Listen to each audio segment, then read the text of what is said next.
Yo, yo, yo. Welcome back. This is Primetime Sports. I'm Aaron. I'm Chris. And I'm Eddie, guys. Like he said, welcome back to episode 2 here to Primetime Sports. Man, guys, how you guys feeling here, man? Episode 2. I want to hear you guys' thoughts. How we feeling? Come on, Man, Great. I feel yeah? ready.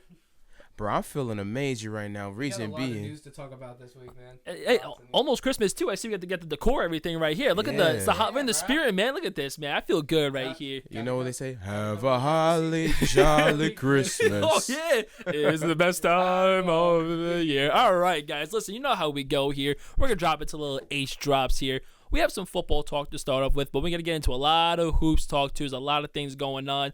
Feels like the sports equinox right now. I think that's what I'm kind of getting at. So I want to start off with a little bit of football here, guys, and a lot of injuries going on. It gets cold. Here come the injuries start piling right in. Start with Geno Smith and the Seattle Seahawks. A little bit of an injury update here. It's starting to look positive for him. As of yesterday, Coach Mike McDonald says tests so far have shown that there are positive signs, and as of today, he was a full participant in practice today. That's huge for Seattle, making a playoff push here, and still in contention for the division here. That's a very tight division run right there. They're gonna need him because I watched a little bit of Sam Howell and that offense, and the offense is not equipped for Sam Howell's skill set, and he's got a lot of things to work on still. So I'll be very excited to see, if Geno can progress and get out there for sure. Also want to dive into, this is a big topic. I know everyone's looking in for fantasy reasons because everyone's eyes are on the Chiefs, but Patrick Mahomes injury update. Kind of want to kick into this as well. Have you guys talk about it too? Injury update. He's actually going to start. Announced a couple hours ago by Coach Andy Reid on games on Saturday against the Houston Texans. That's massive. We see that Texans play football here.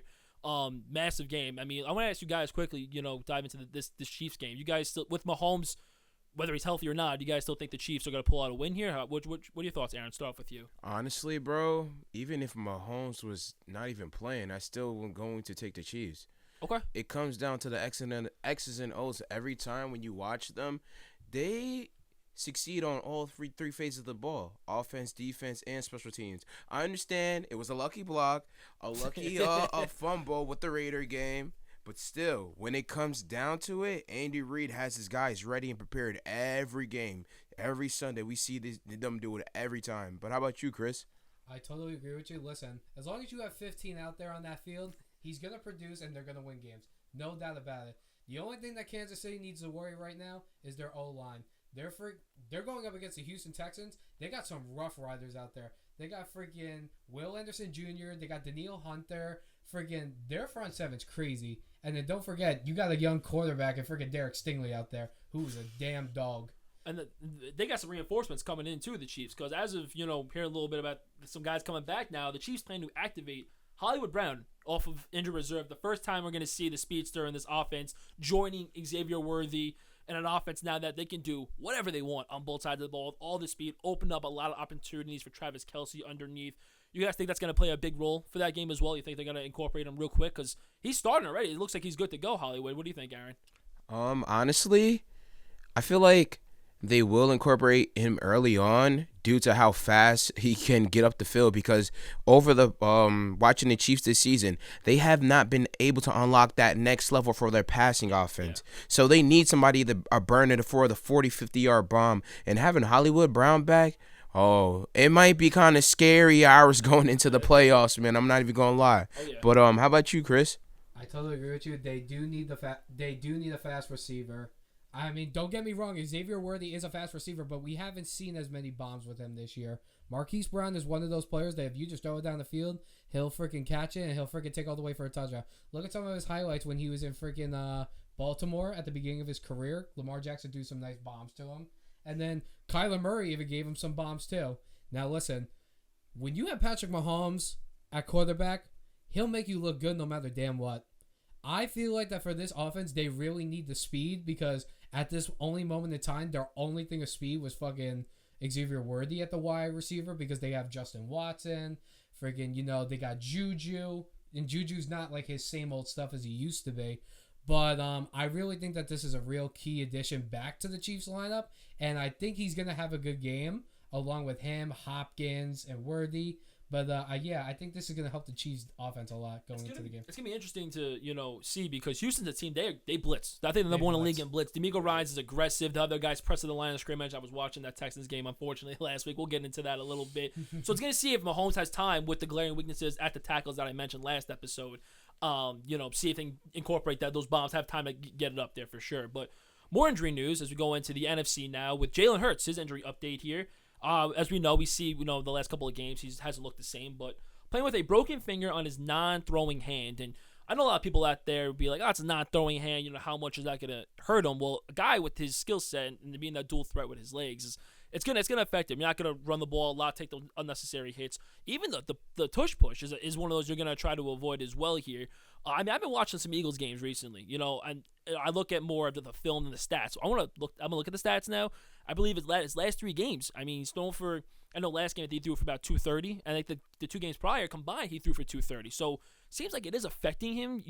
I'm curious to see if this carries on here, Aaron. Is this something the Eagles have to watch for? Going into the playoffs and everything. Honestly, for me, I don't believe so. I don't think so because their offense is complementary. I can't even say the word. Complementary. Complementary, right? Yeah. Saquon really hasn't done much over these past 4 games or so. So I feel like they're gonna try to balance out this offense heading into the postseason. Have Saquon do maybe a $110 every game rushing on the ground. Cause honestly, it's crazy not seeing Saquon get any touchdowns since week 8, I believe, or so. It's been a minute. It's since been he went up against the Rams, really. Yeah. So it's like they gotta balance out their offense again. You know what I mean? Because headed into this postseason, NFC is wide open now, especially with the Lions having so many injuries on the defensive side. Yeah. So it's wide open. Yeah. Yeah. Go ahead, Chris. You got any thoughts? I would agree with Aaron. I don't really think that it has a problem because I'm looking at the stats right now. In his last 3 games, he has a passer rating of 113, and he's thrown for 516 yards, and he's thrown for 5 touchdowns over these last. And just look at the stats against the Steelers. He threw for 290, and he had 2 touchdowns, 0 interception. It doesn't look like it's going to really affect him at all, but it's something to definitely look out for because you never know. These injuries on the off-throwing hand, they could affect you. They could because you got to grip the ball still, again, he's a running guy. You got to have him run a lot. He seems very comfortable when the game plan is him running an RPO, and you have a great running back in Saquon. So it's going to be interesting to see what Philly draws up, and they got some tough matches coming up with the Commanders next week, so I'm curious to see what occurs with that. You got some thoughts? But Aaron also brought up a good point about Saquon. He hasn't been doing good these last couple of games. He's been doing decent, but he hasn't been doing good enough where they really talked about it. Yeah, what is 255 game against the Rams? We're expecting that every single week now. Yeah, people thought, and his decent game against Baltimore, everyone think oh, he's just gonna keep doing this every year. Listen, it's hard, man. Even when you have a great offensive line, it's still hard to put up greatness like that every single day. Oh yeah. But you gotta give him credit. The man's still having a great season. Yeah, great season. Absolutely. I think he's even on pace to break Eric Dickerson's record for most rushing yards in the season. Yeah. Oh Do yes. I think he's gonna do it? Yes. Oh, there we go. Sign it off right there. We're gonna go in. Speaking of Baltimore, we're gonna combine some news here. Start off with Deontay Johnson. He's been excused here. They actually mutually agreed to be excused here from the team activities this week. Lack of playing time and reps for Deontay Johnson, along with him then bringing his character into it as well. Leads me to a discussion here about OBJ because he did just get released from the Miami Dolphins. That was also mutual as well as he tries to get himself into a playoff contending team. I have a thought that OBJ goes back to Baltimore. Okay. Because he knows the system very well. He knows the guys there. They have a need with Deontay. They went out and got Deontay, the Ravens, for that need. And he can come in. He's not the same guy. I've watched him through and through. And but he's an extra body that I think will be utilized heavy, has playoff experience, has Super Bowl experience. Sean McVay already shot down a reunion to bring back to the Rams in that system. I think the door's open for him. And Hollywood's coming back, like we just mentioned, to the Chiefs. I think either OBJ sits out and if he calls it a career, or he goes back to Baltimore. You have any predictions here, Aaron, where Odell might end up? My only prediction is only one option. He about to go down there in Kansas City. Oh, wow. And go chef up with Mr. Kansas Patrick City. Mahomes. Okay. Yeah, he gonna rock with them Chiefs, man. He's on his last leg. This is his last year ever in NFL. It's crazy to say. This is his last year ever playing in the NFL. OBJ, we love you near and dear to our hearts because we're from New York. We seen you do, seen what you did with the the Giants, right? This is your last run. Might as well go out as a champion, possibly with the Again. Chiefs. Get another ring. Yeah, why not? Get one more. Because think about it. Go back to the Super Bowl when he was with the Rams against the Bengals. The dude was cooking in the first half. If he didn't freaking tear his ACL, we'd be probably having conversations that he would have probably won Super Bowl MVP over Cooper Kupp. Hey, that boy, he won me a lot of money. I bet him. I bet both of them, actually. Let me say You that. probably know it. You've seen the game. Yeah. He was cooking in the first half. Yeah. He looked And then once he tore his ACL, I was like, well, I felt bad for him, but he also knew that he was going into the Rams because they literally told him when they made the trade, you have no ACL. So, like, anything could happen. And he knew, he stuck his gut out and played his ass off until he got hurt and he won the Super Bowl. But I kind of do see him going back to Baltimore because, like Eddie said, he knows the system very well. He was literally just there like last year and I'm pretty sure that he really has a good relationship with Lamar Jackson. Oh yeah. Even though OBJ didn't play a lot last year, I'm pretty sure that like when he did play sometimes, like Lamar gave him some nice passes. But I do see him there. Kansas City, I just don't know. I feel like that now with Hollywood Brown coming back, I feel like that OBJ's out. All right, so pick one team right now. Who do you got? Baltimore Ravens. Baltimore. There you go. All right, Yeah. bet. Before we get into the NBA news, highlight over the MLB news real quick. Got Word. you real quick. Yeah, I mean, listen, Chris is your favorite team here. All right, The settle Yankees down, have been settle down. the Yankees have been making some moves here with the Juan Soto money. Now they have now signed left-handed Max Fried on an 8-year, $218 million contract. It is actually the largest guarantee in baseball history for a left-handed pitcher. On top of that, the Yankees have also made a trade to acquire closer Devin Williams from the Milwaukee Brewers. They sent that was a nasty Nestor went over there as well with the prospect, I believe. And also on top of that, the Yankees made a trade for Cody Bellinger. Looks like they're going to put him in center field and move Judge back to right is what I'm hearing the rumors are. I thought they're going to put him at first, but looks like they're going that way as well. So the Yankees have been making a lot of moves. We'll see what happens here. MLB offseason is extremely slow, so we'll see what goes on with the Mets and all these other teams. On top of that, Chicago Cubs, they're in the mix now. I think they're back. They've acquired star outfielder Kyle Tucker and a trade with the Astros. Let me tell you, that is a massive get for these guys out here. Chris, I know you've been invested in this news lately. We don't have to talk about the Yankees if you don't want to talk about the Yankees. It's okay. I mean, it's up to you. But I'm curious on some of these acquisitions here. What are your thoughts on them? Listen, even though I don't like the Yankees, I will admit the signing of Max Fried was a good signing. They did need another left-hand pitcher. Devin Williams, he's a good reliever. Listen, during the regular season, he has his good days and he has bad days, and then we all know about in the playoffs when, well, us Mets fans know that the last time we saw him, he gave up the winning home run to Pete Alonso in the wild card. We can never forget that. Thank you, Devin Williams, for the Mets run. Really appreciate it. Thank you for tipping your pitches, dude. Yeah, thank you very much. Appreciate it. And then the trade for Cody Bellinger, listen, they've been talking about this, I believe, for years. I believe they were even talking about it last year, too. Yeah. But listen, I'm not surprised that he went to the Yankees because, fun fact, if you guys didn't know, his father did play for the Yankees. Wow. Okay, I did not know that. Yeah, I'm pretty sure his father was on the team when they won the three-peat, like when they were playing the Mets. Okay. So Bellinger has a connection to the Yankees, and listen, with his power and that short porch, forget about it. He's definitely gonna hit some homers. But listen, they're great moves, but listen, like we said last episode, they're still gonna be competitive, but I hate to say it, still a Mets town. Yeah. Hey, you know what's funny? We did a little fun fact about Cody Bellinger. You know Cody Bellinger, his wife is Giancarlo Stanton's ex. You know Hey that, now, right? I don't know how that's gonna go in the locker room. Crazy. guarantee you, there's gonna be a fight in the locker room on opening day. Stanton's already out 6 to 8 weeks. He's on the long-term IR. And it's not just because of getting hurt, like while training or something. It's because he probably like kicked the shit out of Cody Bellinger or something. Oh man! All right, we're gonna dive into a little bit of hoops. We got a lot of hoops talk here. Facts. A lot of hoops. It's turning up. The NBA Cup just concluded. Got some rumors. Got some trades happening actually. We'll dive into some rumors here. Start off with the Pelicans, and this is a team we talked about. A lot of amongst ourselves here. They made a big move to get DeJounte in the offseason where it's like, hey, we're all in. Like, this is it. Like, we got our defender in the backcourt next to CJ. And, now they're open to trading away their veteran guys, such as B.I., Zion's a possibility, CJ, and DeJounte. they're resistant to trading Herb Jones, rookie Yevis Missy, and Trey Murphy the third. Some franchise cornerstone guys that are 3-and-D, really good guys. Aaron, you're a big Hooper here, and you're a guy that's been you're a big Zion guy. No, you're not. Yo, I got one thing to say to you, Zion. Put down the damn Popeye's chicken, man. God damn. You should not be getting traded this young in your career, bro.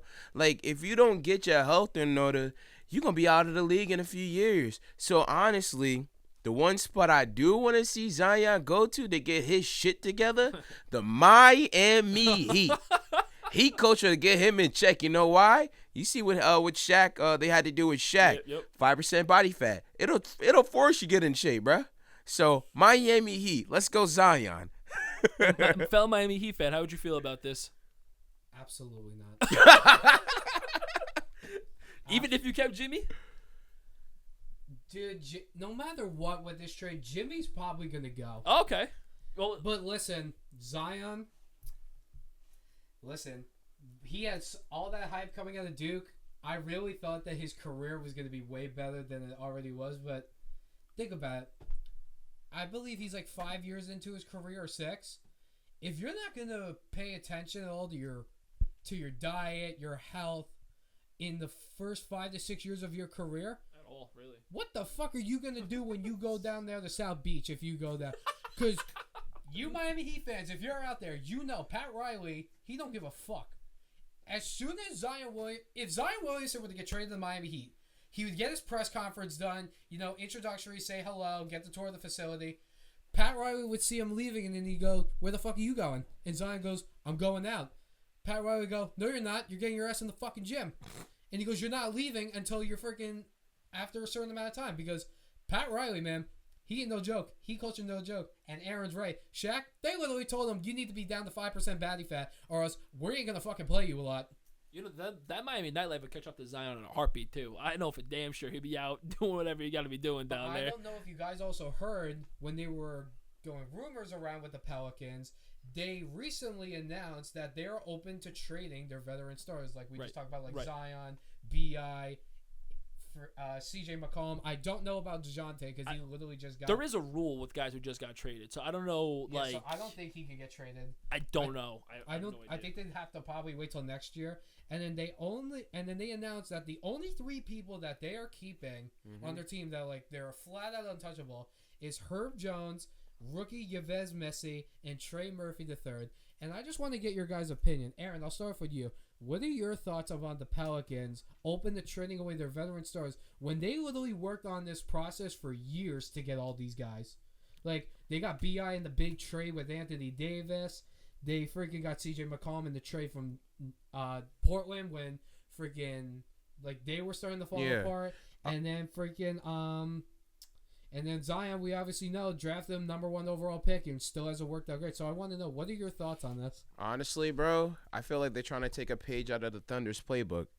Blow it all up, get all those first-round picks, and re-up. Yeah. That's what they're trying to do right now. But how about you, Eddie? What you think? Yeah, I mean, it's interesting, like I mentioned, because you made that big move in the offseason for DeJounte. And when I first saw that notification of DeJounte getting traded, we saw Dyson Daniels in New Orleans who didn't really amount to the guy who they were supposed to be. He's a 6'7" point guard, shooting guard, all defensive side, working on his offensive skills.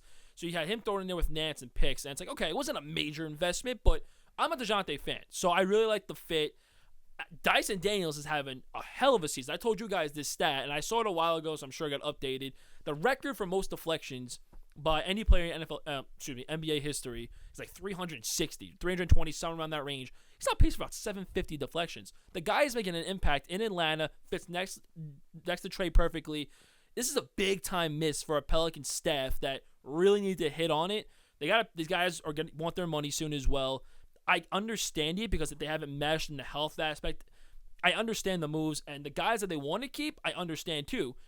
The guy that I think gets thrown under a lot is Yves Missy. The guy's averaging almost a double-double. He's 20 years old out of Baylor. The guy is a staple for a double-double a game. He's a great rim protector. I'm a fan of his. Trey Murphy, another guy too, was a nice 3-and-D. Herb Jones, who he has a at least I think a second team all deep. Yeah, I think so. I don't know if he's first. You guys might have to fact check me, but their franchise cornerstones are there. I get the moves. It's just depressing to see that all this talent not work out because of health or money or just the overall coaching meshing thing is so. But I do get at this point in your career, you have to make these moves, like you said, like blow it all up and go get your picks back. And I'm not gonna lie, I like how we just started talking about Miami Heat. Eddie, what's the news about the Miami Heat right now, bro? I'll come right for you, buddy. Don't worry. So, the Miami Heat, a team that has had a ton of success in this past couple of years since Jimmy signed back in 2019, are opening to listening for offers for Jimmy Butler.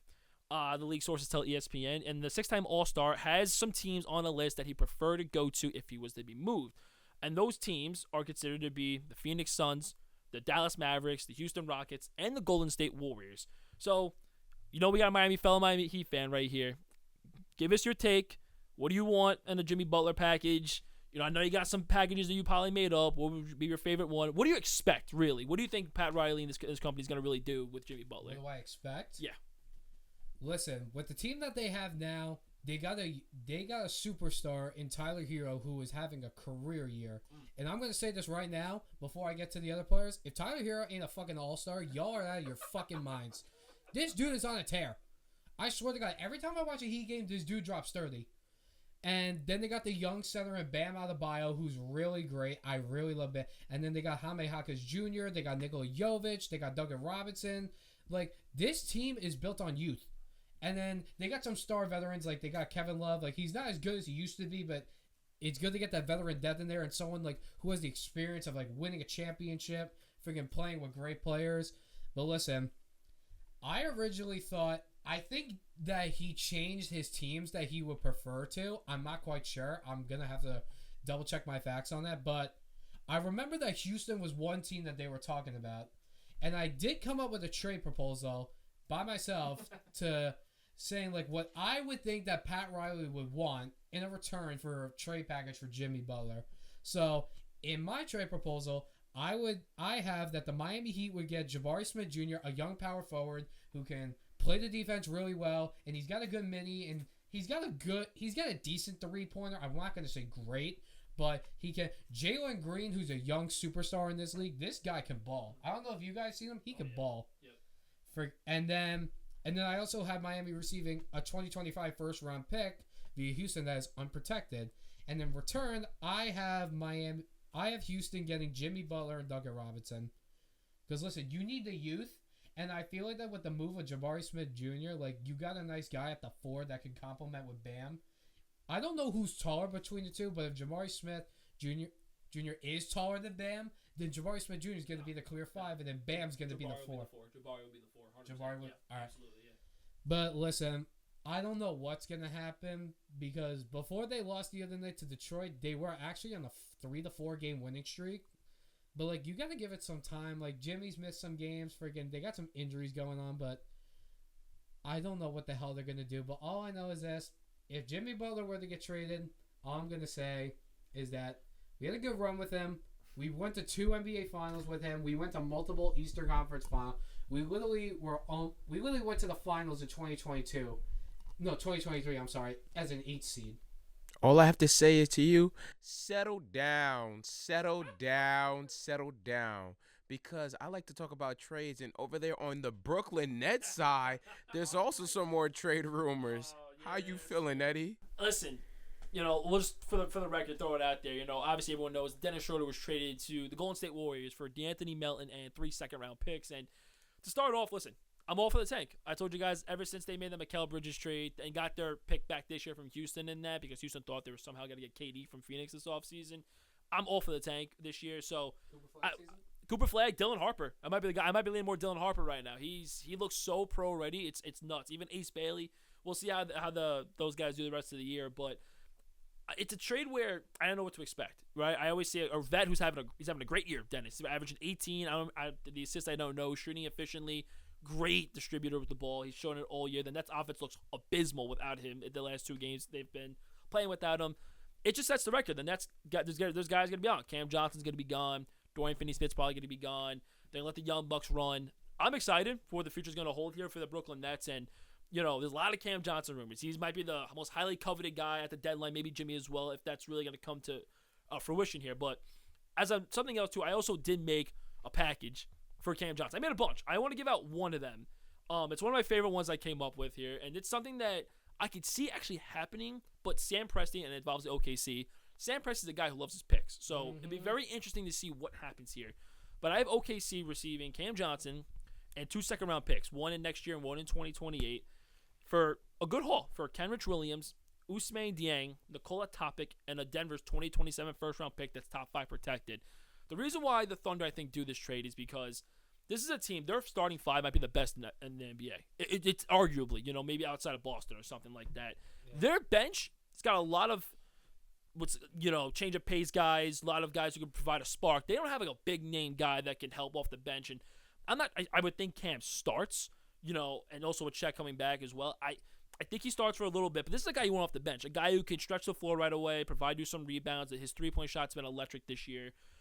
Sam Presti does this trade because you have Kenrich Williams is a guy who's a hustler who helps you in the playoffs, for his hustling skills. But that's all he's got. This is a guy that comes to a rebuilding team, provides a little bit of a staple. And then you have guys, we have these little unknown potential guys of Ousmane Dieng, was a lottery guy, and Nikola Topic, who's had high potential, but a knee injury that's kind of, we don't know what he's got. And there's been a lot of questions on his offensive skill set. So how much value do these guys have to you when you don't really know what they got in you here? So I think this has to be a move that OKC does to get them to that hump, to get them to the championship. And, Denver's first-round pick, we'll see. But like I said, Presti's a guy that doesn't want to trade picks. But I'd be very curious to see OKC make this big-time move, and I think it fits both teams really well with their timelines. Honestly, you made that trade seem more realistic than like some 2K bullshit simulator goddamn trades. But I know. But I want to stick to some favorite teams, man. How you feeling off that loss? And you were in the opposing team. Crazy work. Bro, come on. Crazy I got a closet full of jerseys. Work. I got a closet full of jerseys here. Got my pajama pants on here. I got to be comfy. I had a match. I can't come out here wearing some green jerseys, some shit with these. I'm not taking these off. To be fair, Arian Foster was a Dolphin for 3 games. I'll put that in all perspective here. 3 games, okay? Then he retired because Jay and John took over. All right. For a little bit, talking about this Miami Dolphins team here, going back to football. Listen, I'm going to give you guys just my thoughts on this team and what I think needs to be done. I need Chris Grier to be fired from a standpoint. He's been the GM since 2016. This is a guy over all this time refuses to build the offensive lineup. Refuses to do it. Now he's brought some guys in, right? He's brought in Teron Armstead, who's one of the best to ever do it at the left side, but has durability issues, as you can't see. He's never played a full season in his career. And his draft picks outside of Austin Jackson have been very, very questionable at the offensive line. And Robert Hunt too, but he let him walk. He refuses to build the offensive line and both trenches, really. So he doesn't replace the talent that he lets go for all this money. I'll give you this, Chris, because I know you're a guy that's a big Adam Gase fan. Miami made the playoffs in 2016 with Adam Gase. This is Grier's first year. That offensive line ranked in the top 5 in every statistic you could find. Pass block win percentage, run block win percentage, and it consisted of guys of Laramie Tunsil, Brandon Albert, who was a Pro Bowler, Mike Pouncey, Jermon Bushrod, and Juwan James. All the names that are very well known. Adam Gase made the playoffs with that team. Matt Moore was the quarterback, the backup, by the way. 1 cold games, all that. Why? They ran the ball because that's when Jay Ajayi had 1,200 yards on the ground, and that was it. We never heard from him ever again. This was a team that was designed really, really well, and they avoided it. Now, I'm going to shift into Mike McDaniel's aspect. I don't know if they stopped building the trenches because McDaniel, for some reason, the scheme doesn't need the offense because the offense just gets the ball so quickly, gets rid of the ball really, really quickly. But this is a guy who, when your offense isn't flowing, we know Miami is an explosive football team, right? Down the field shots, putting up 40 points a game. Tyreek almost breaking records last year. They have no identity outside of that. No ground game whatsoever. No physicality whatsoever. And why is that? The trenches are not made well. The offensive line cannot get a push. They can't run the ball well. Mostert's been a non-factor. Devon Achane's been a factor in the passing game as a check-down option and a gadget guy. There's nothing else there in the ground game. It's so frustrating to see. And when there is a ground game, McDaniel avoids it because he thinks, hey, they're not running 2 high safeties anymore. I'm going to start taking deep shots, and nothing works. The offense doesn't work anymore. It's been figured out. McDaniel's lack of discipline in the run game and lack of creativity in offensive game planning has been a disaster for the last year or so. It's really taken effect. And I know everyone's going to – it's so easy to point fingers at the quarterback, right? It's so easy to. There's not a lot of quarterbacks in this league that I think can run this offense like Tua has, the McDaniel offense. It takes very specific skill sets, anticipation, You have to look off the second or third defense with your eyes, manipulate them, fire over the middle, throw it to a soft zone. Not a lot of guys can do it. Sure, has he played well? No. And his durability factor? Yeah. This Houston game, he played horrific. But also, Houston designed their defense really well. I give him credit. They were running a lot of invert twos. So basically, the two corners played deep. That safety, there was one high safety, Kalen Bulk. He came down in the middle of the field where they like to attack and was jumping every pass over the middle, and no one was adjusting to it whatsoever. They were pressing the guys. There was no physicality. Couldn't get a run game going. This is the problem with the Miami Dolphins. Build the trenches first. Build the offensive line, and then we can go from there because that'll establish a run game. And then when you run it, safeties come down. And then all of a sudden you got maybe some one-on-ones or one high safety, something along the lines where you can find the gaps and find those deep shots again. I have a lot of bones to pick here, but I do want Chris Greer fired. Mike McDaniel, I think, deserves to be in the hot seat a little bit because it's been 3 years and his lot of weaknesses have not been figured out yet. And yes, I am a Tua fan. He has to play better in these games. I understand. But that's where I stand on the Miami Dolphins. So my question for you is, they got the 49ers this week, who's a depleted team on both sides of the ball. Mm-hmm. You think you're going to pull off the win? It's in Miami, so that's a good start. Yeah. I guess that's a good start. It's tough. So I think we do. I think it's going to be an ugly game. I think it's because, let me tell you, the Niners are depleted, but those corners they got over there, and Charvarius Ward, Diamador Lenore, Hufanga just came back. Secondary is still elite. Mm-hmm. So I don't know what system that Nick Swords is going to run up there, but they are depleted on the offensive side of the ball, where I think that Miami could easily take advantage. Okay. I think it's coming around little by little. Isaac Grendo's out, so they're down to the fifth running back. Debo's not as been Debo. Miami can run whatever defense they want, make Brock Purdy feel uncomfortable. As long as the defense stays in the game, the offense, I think, has any chance to explode. I think Miami wins, but I think it's going to be a very ugly, ugly game for sure. I want to continue to talk about injuries though, because we seen on Sunday the Lions versus the Bills. Lions, so many injuries on the defensive side, bro. I can't believe it. Bills only pulled it off by a little bit. Because you know why? The defense kind of showed up in the first half. Second half, Jared Goff did what Jared Goff has done this whole season, bro. What is your thoughts, bro? Did the Lions really, they got the injury bug at the worst time? They got and don't also forget that along with their defensive guys, after Sunday, they announced that David Montgomery was going to be out indefinitely for the year. So that's another huge bug. That's another huge blow to your team because now Jahmyr Gibbs is now going to... But it's also kind of good because now Jahmyr Gibbs is going to get more carries, but it's just not... But going back to that Bills-Lions game, even though the Bills did get lucky by all the defense, this game was fucking great. It was a duel. Look at these stats. Josh Allen completed 67% of his passes. He threw for 362 yards and threw for 2 TDs. And then he also had 68 rushing yards and he ran for 2 TDs. And then Jared Goff on the other side completed 64% of his passes. This man was 6 yards away from throwing for 500 yards. He threw for 494 and he had 5 touchdowns. And between these two quarterbacks, you know how many interceptions they were thrown? 0. Mm-hmm. Goose egg. And the total yards between these two teams for the whole game was 1,080. 1,080. That's fucking nuts. Listen. No. You listen. I don't give a damn how many goddamn passing yards Josh Allen has. He's not MVP. You know who's the MVP? I'll show you who's the MVP. It's this man right here. Lamar Jackson. He is the MVP. You see him? Where the fuck did you get that? MVP. Where the fuck did you get that? Shout out to the spot that we got our jerseys from.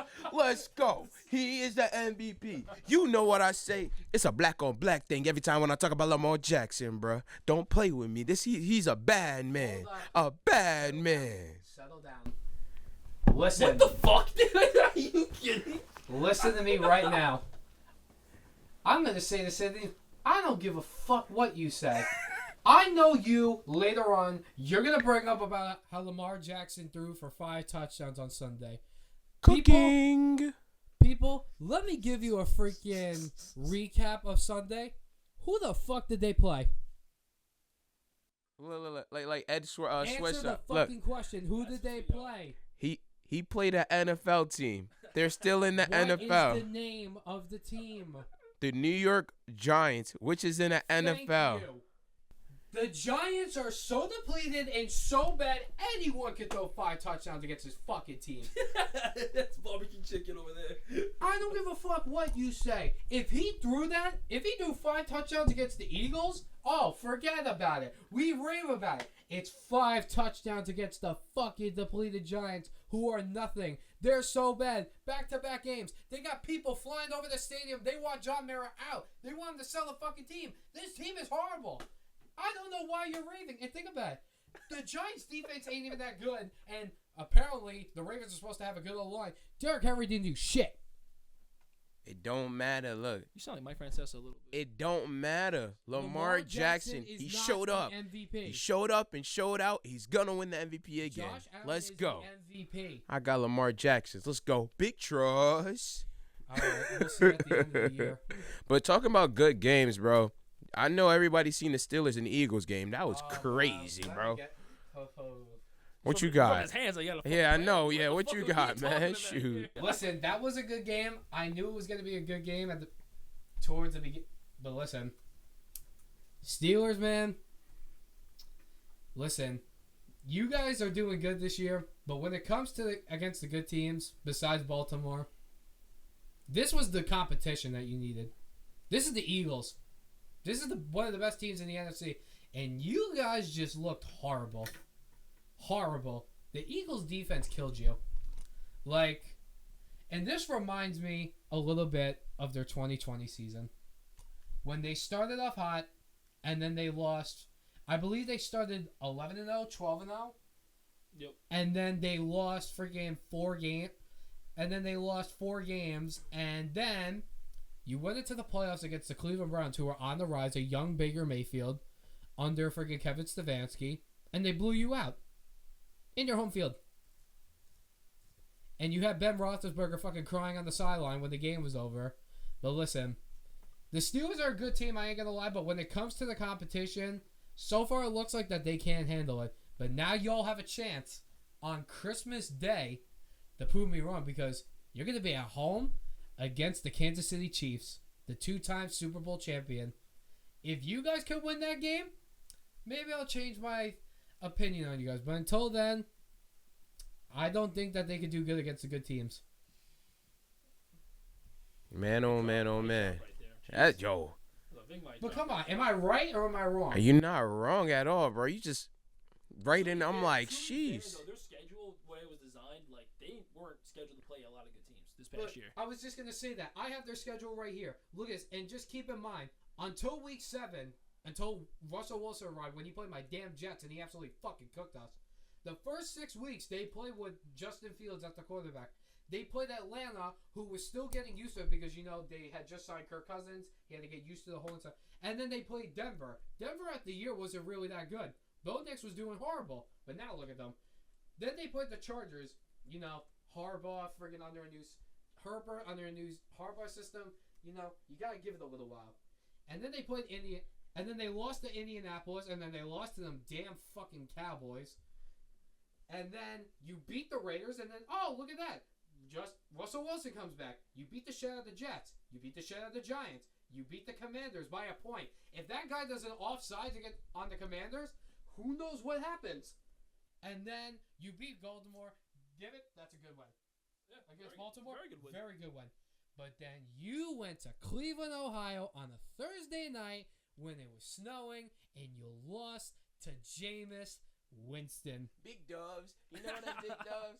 I gotta shout my boy. Shout out my homie Jammo. That's the only NFL quarterback he really rock with, bro. Let's go, Jameis Winston, baby. Big doves. You know what I mean? And then after you lose to Cleveland, you go to Cincinnati and you beat the Bengals. And think about it.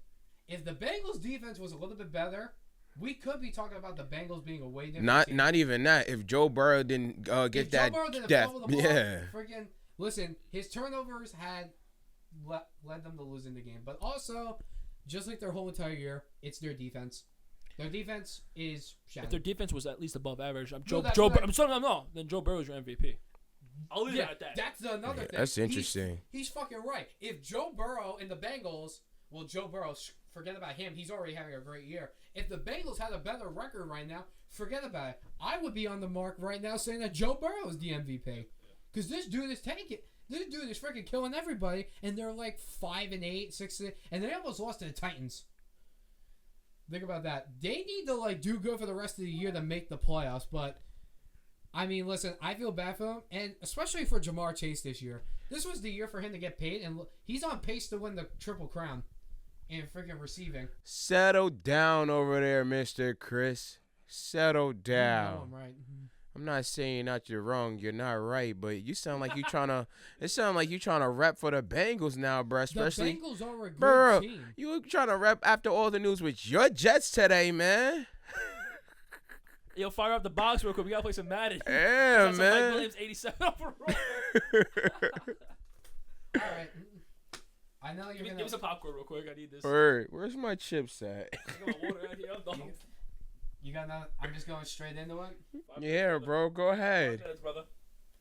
This is the most embarrassing thing that I've ever heard in my fucking life as a fan of the New York Jets. You didn't trade for Jerry Jeudy because his Madden rating was low? Be fucking for real. You are a grown-ass man, Woody Johnson. You're listening to your son, who's 17? He's younger than me. I bet you that the reason why his son told him not to do it is I guarantee you he was playing Madden with his friends. Someone beat the shit out of him with Jerry Jeudy, and he told his dad, you know what? Fuck Jerry Jeudy. Don't trade for him.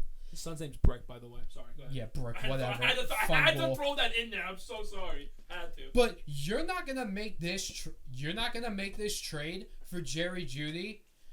Look at this. And Aaron, you sent me the website the other day, and I have the thing right here. The trade was that the Jets were gonna get Jerry Jeudy, and in return, the Jets would have just traded. Oh wait, no, the Jets would have gave the friggin' Broncos a 2024 5th-round pick that was ranked 136 overall, and then a 6th-round pick that was ranked 203rd. You wouldn't give that up for Jerry Jeudy, but meanwhile, for Devontae Adams, you gave up a conditional 3rd-round pick for next year.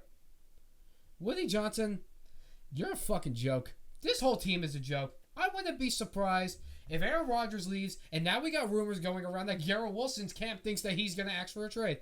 Garrett Wilson, I would not blame you one bit if you wanted to leave this team. This team's a fucking joke. And then hearing about all the other stuff, and then, listen, it's just crazy. And then we also hear about how Woody Johnson went into the locker room in 2022 after Mike White lost them a game that if they would have won, they would have potentially still been in the playoff race. And he literally told Mike White, you literally fucking suck. I'm sorry. He's not wrong. Sorry. But listen, he's not a good... But listen, that was the only quarterback that year that the Jets players were going along with. You're right. They did not like Zach Wilson. Dude, they wore Mike effing White shirts to the games. And think about it. Mike White, who was, I believe, the 2nd or 3rd string, he had that great game against Cincinnati, and guess where his jersey's at? It's in the fucking Hall of Fame. When was the last time you saw a Jets jersey in the Hall of Fame over these last couple of years? Not really, except if you're fucking Darrelle Revis. But listen, this team is a fucking joke. Woody Johnson, I couldn't believe when I heard that. You're not going to trade for someone just because of their Madden rating? Be fucking for real. Like, there is more analytics and shit out there that you can use to help trade for a player and figure out what's good with him and not, besides a fucking video game. And listen, I'm gonna keep it short. But all I'm just gonna say is this is a joke, and things need to happen. It was so bad that Joe Douglas even said when he heard about this, he answers to a damn teenager. And also, don't forget, I also heard that after Jeff Ulbrich got his first win with the Jets, Aaron Rodgers, the key player of your franchise, he had the football for Jeff Ulbrich, and he wanted to personally give him the game ball. Woody, you fucking took it from him. You took it for him and ruined the whole moment, and then you gave it to him personally on the side. That's not what you do. You give it to him in front of the players, because the players freaking feel bad for him right now because the offensive struggles, it's not his damn fault. He's the defensive coordinator. But listen, this team is fucking falling apart. I can't wait to see what GM is going to want to stay there and go there and try to fix this fucking team. on what coach is going to try to fix this, but all I know is this team is falling apart, and I wouldn't be surprised if Aaron Rodgers and Garrett Wilson next year are not on the Jets. I just want to give one little quick shout out after this whole rant concluded. Shout out The Athletic for all this information y'all been putting out there, because this is my entertainment for the day. I needed this. Thank you very much. Yeah, I ain't gonna lie. I love me some Jets fans, baby. Yeah, you're going to deal with Jet fans this Sunday, buddy. Ooh-wee, ooh-wee. Alrighty, it's time for the games, ladies and gentlemen. It's our favorite time. You get to see me and Chris and Aaron absolutely just scream at each other. Now, we're going to start off, though, a little bit of hoops action, a little bit of start, bench, cut like we did last time. This time, it's all different players. Same positions, point guard, shooting guard, small forward, power forward, center. We got some new names on here, some really good names, some guys that you might be like, oh, wow, I used that guy in 2K12, whatever the case may be. I'm going to kick it off with the point guards here for you guys. So, ready. Start, bench, cut, Jason Kidd, Steve Nash, or Tony Parker. Aaron, let me hear what you got. This is a tough one for me. The reason being is because Tony Parker's my dude. He used to play with Kawhi Leonard. You know that. We've seen that multiple times. You know, Spurs Heat multiple times in the finals. Yeah. But but realistically, it's crazy to say. I'm starting Tony Parker. I'm benching Steve Nash, and I'm cutting Jason Kidd. Wow. Yeah. Woo. Yeah. Whoa. Yeah. Wow. Yeah. See you later, kid. Sorry.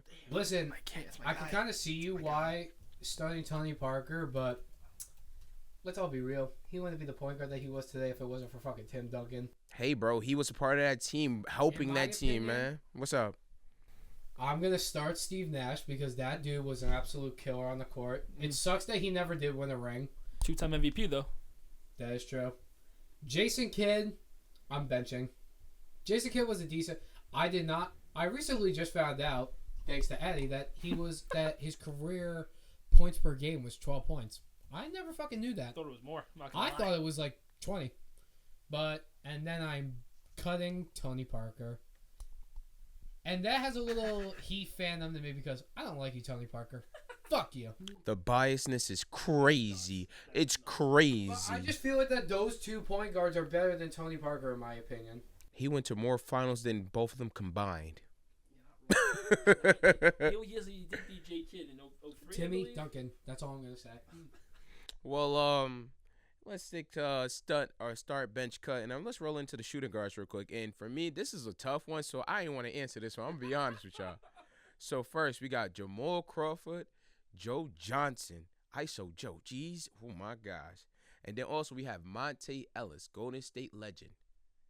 And Chris, you go first. Damn, you throwing me around. Yes, sir. Good. Get him in I'm going to be starting Jamal Crawford because Jamal Crawford, every time this dude was on the court, he'd be putting up highlight reels every single goddamn game. Whether if it was with his 3 points, his middies, his freaking handles, he's got great ass handles. Behind Kyrie, sorry. All right. My guy. Joe Johnson, I'm benching. Because, listen, man, even though, like, he wasn't, like, a superstar, he was a star. Like, he did have his big moments throughout, like, his NBA career. Especially, we remember the moments in Brooklyn. And a little bit in Atlanta, but we mostly know him for Brooklyn. Yeah. I know this guy's happy about that. That's my guy. And then Monte Ellis, I'm cutting because, listen, he was a decent player, but I don't think he was ever like an all-star. Never an all-star. Never? Never was an all-star. So you see what I mean? Like, all these other... And Joe Johnson, I'm pretty sure he was an all-star in Brooklyn. So you see, like, these guys are all-stars. And, like, Ellis, like, really, like, he really didn't play with, like, a lot of good players in his career. Like, Yeah. I know he played in Golden State, but that was during, like, the time that Curry, Clay, and Draymond, they weren't the superstars that we knew them today. How about you, Eddie? What you got for shooting guards, man? Listen, Curry was young when Ellis was there. No, I know, but Monte walked so Curry could run. Monte was a bucket for Yeah. that Warriors team when Baron Davis was there. I remember that squad vividly. So do you got Monte starting? Is that what you telling me, bro? No. Okay. I'm sorry. I am going to start, though, Jamal Crawford. Okay. Because the fact he's a 3-time Sixth Man of the Year. You can't ignore that. This guy was a vital bench piece for whatever team he was. You could throw him into any sort of a system. He was doing it. Like you said, he brought up handles, created separation. Great midi. He would pull around the spot. Again, create separation with his handles. He was such a staple for that Lob City team that then amount to anything. But what a career! And also played 20 years. You know, his last time there was in Brooklyn in the bubble. Believe it or not, the guy, so I think he dropped like a 40 piece when he was about 39 years old in Phoenix. Like, Bro, he dropped a 50 piece on 50. Dirk Nowitzki's last I game. was just gonna say, did he do it 50. during Dirk's last Okay, game? Yes. it was 50. So, in the durability aspect, like Jamal's gonna be my guy. The accolades are there. Shame he never won a ring either, but I'm gonna give Jamal the nod. I hate the fact that I gotta agree with you too. I hate that I gotta do that, but I am gonna bench ISO Joe. My second favorite Brooklyn Net of all time. Actually, he could be my first, but Kyrie my favorite player of all time. So, Joe Johnson, you need a bucket in the last 10 seconds. He's gonna hit it. You can go right to him. ISO Joe had about 8 buzzer beaters. I remember off the top of my head, and just in his Brooklyn stint. Another guy who played about 20 years or so had a buzzer beater when he was about 37 years old with Utah. Vital piece, 4 or 5 time All-Star.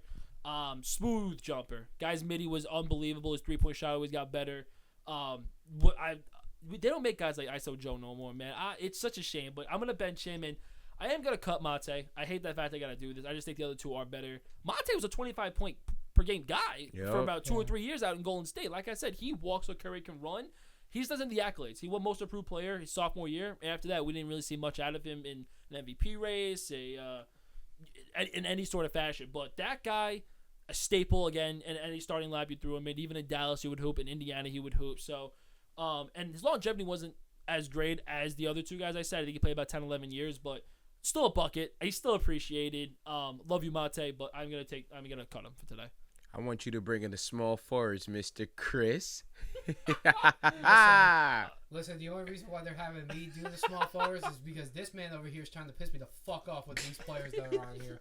He's trying to be slick. Technically, that was me. I pissed him off, but Listen, all right, so the next position that we're going to go into is the small forward position. And here we got, the first one we got is my guy, Jimmy Butler. And then the second one, we got fucking Aaron's guy, Kawhi Leonard.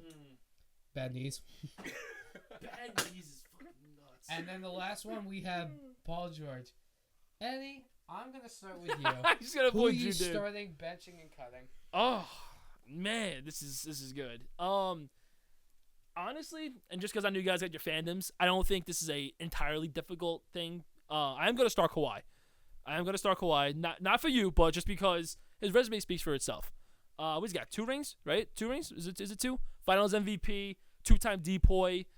He'll keep it going with the Rams in accolades. 2014 Rams. Listen, what he did in Toronto was special. No one predicted that was happening. It was so special. I'm just ashamed that his durability isn't going with him. You know, it's sad to see his knees not holding up and his career could be over sooner than we think it is. His skill set is ridiculous. You know, do you not remember the clip of your boy Braun in Miami? So young Kawhi checking in. He's like, fuck. Yeah, the guy I had such an remember that. impact defensively, offensively, a true elite 3-and-D guy that you would want on your team. That's a star for me, and there's no question But about listen, before we get... it. Oh, here we go. Listen, I'm going to give props to Kawhi for his 1 year in Toronto. He did bring him a I championship. love to hear that. Do you hear that? Props to Kawhi Leonard, Mr. Bad Knees Look, himself, can I baby. ask you a question, Eddie, Go on right the ahead. real shit? Go right ahead. Obviously, you know that the Warriors in that series, they had their injuries. Okay. They had Clay and Durant. If they were fully healthy, do you still see Toronto winning that ring? They had a lot.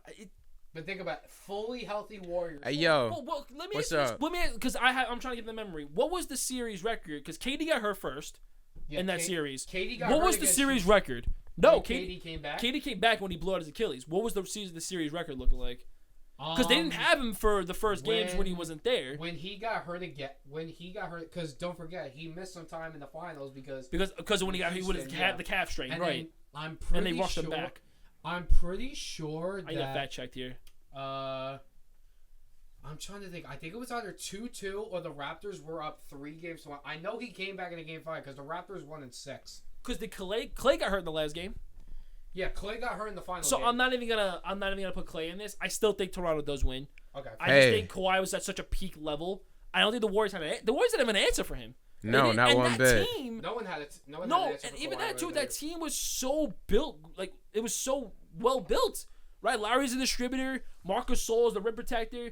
That team was so well built. I'm sorry. I'm still taking the I gotta Raptors. give another props to freaking Kawhi because Yo, I love this, man. The Kawhi show, baby. one is for It's my- Kawhi show. this one is for my Heat fans out there. If Kawhi Leonard doesn't make that fucking game winner over goddamn Joel Embiid, Oh, I love Jimmy him. Thank Butler you. never goes to the Miami love Heat. him. That's what I'm saying. No, I love him for Yo, that. listen, man. Like So thank you, Draymond, Kawhi. like Draymond Green said, to answer your question, yup.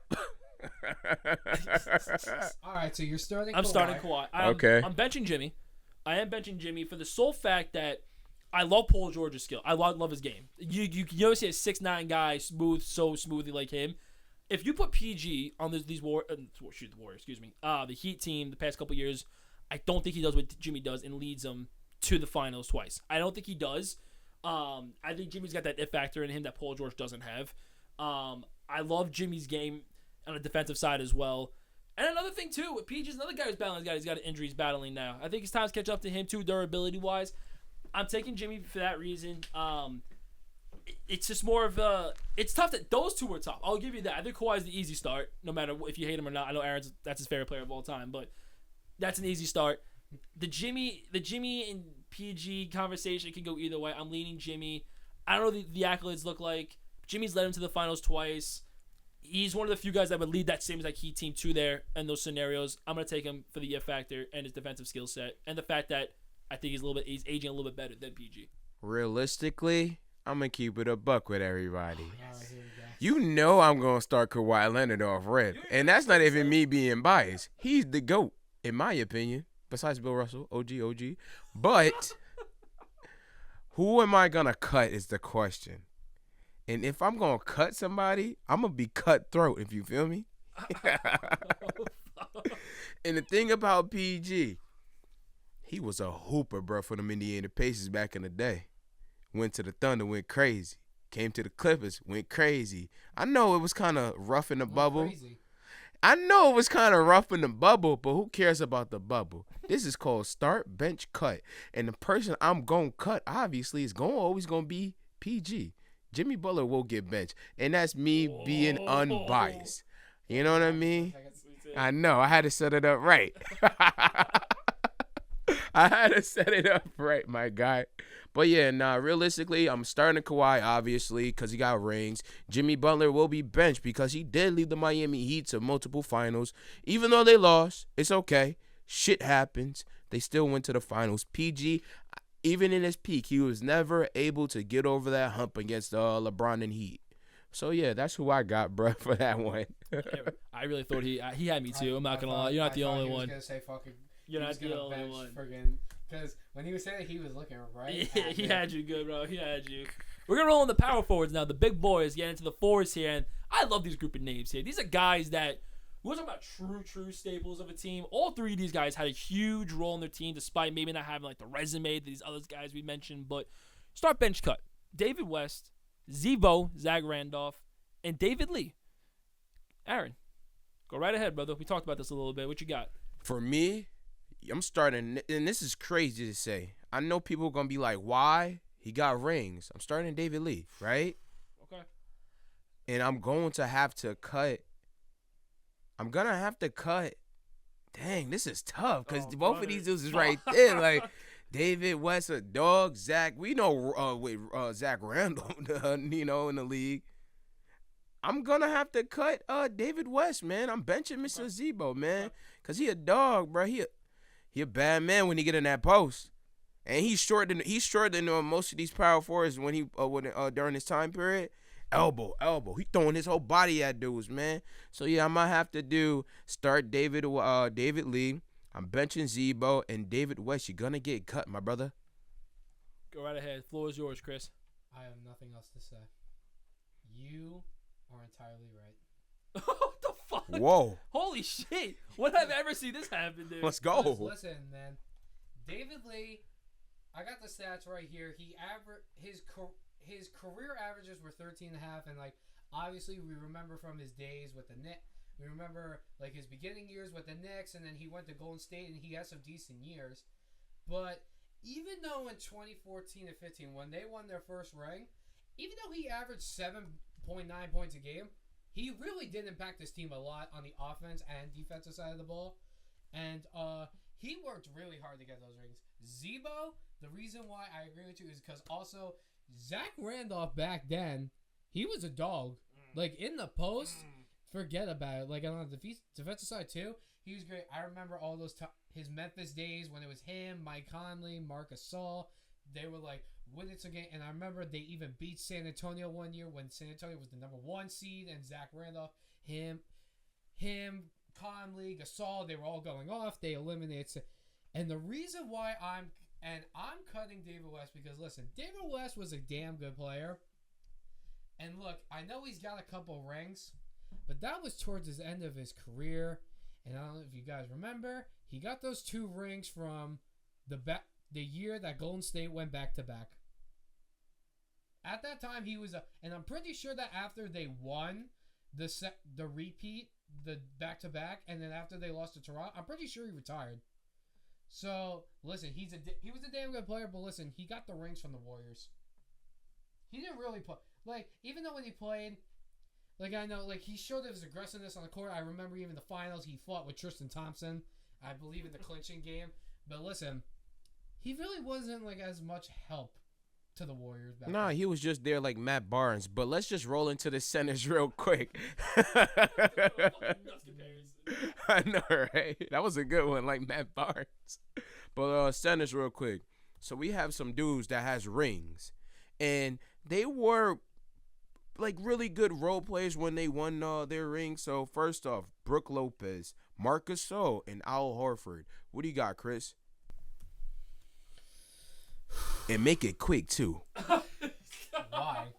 Listen, these are tough. Okay.